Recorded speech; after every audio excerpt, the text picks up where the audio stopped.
আগের দিনে মানুষ মানুষের জন্য ভাবতো, মানুষ মানুষের কথা চিন্তা করত, মানুষ মানুষের কান্না দেখলে সেও কান্না করে দিত।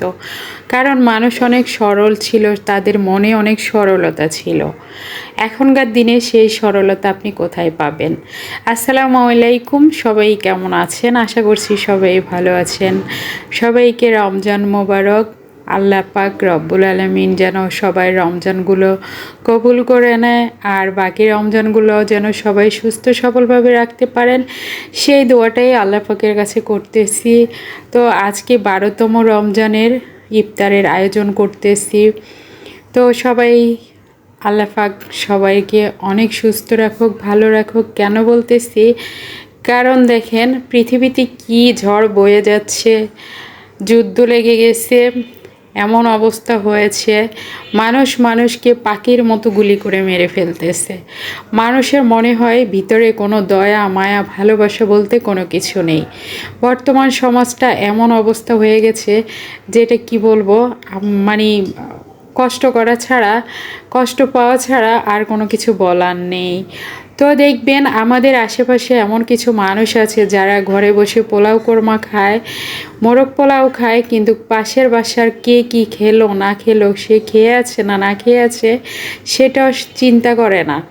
তো এখনকার বর্তমান সমাজটা আসলে এরকমও হয়ে গেছে। আসলে করবে কিভাবে? সত্যি বলতে জিনিসপাতির যে হারে দাম বেড়েছে, মানুষ মানুষকে দিয়ে খাবে এই কথা চিন্তা করতেও মানুষের ভয় পায়। একজনের বাসায় মেহমান আসলেও অনেকেই আপ্যায়ন করতে সে অনেক দ্বিধাবোধ করে। কেন বলেন তো? কারণ সবার তো আর সেই ক্ষমতা নেই। 1 কেজি গরু মাংস যদি 800 টাকা হয়, তাহলে সে চিন্তা করবে যে একজন মেহমানের জন্য 1 কেজি গরু মাংস কিনে এনে খাওয়ালে 800 টাকা চলে যাবে। শুধু কি গরু মাংস দিয়ে খাওয়া হবে? বাকি আর কিছু লাগবে না? সাথে পোলাওর চাল লাগবে, মাছ লাগবে, মুরগি লাগবে, ডিম লাগবে, অন্য অন্য খাবার তো বাদই দিলাম। তাহলে মানুষ যাবে কোথায় বলেন? তাহলে মানুষ কীভাবে একজন আরেকজনকে সহযোগিতা করবে, একজন আরেকজনকে হেল্প করবে?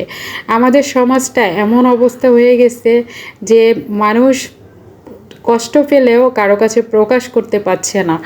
কিছু কিছু মানুষ আছে যারা লজ্জায় কারো কাছে বলতে পারে না, কিন্তু তারা কিন্তু ভিতরে ভিতরে অনেক কষ্ট পাচ্ছে। আল্লাহ পাকের কাছে দোয়া করি আল্লাহ পাক যেন তাদের সহায় হয়, আল্লাহ পাক যেন তাদেরকে খাওয়ার মতো সেই তৌফিক দান করে, তাদের রিজিকে বরকত দেন।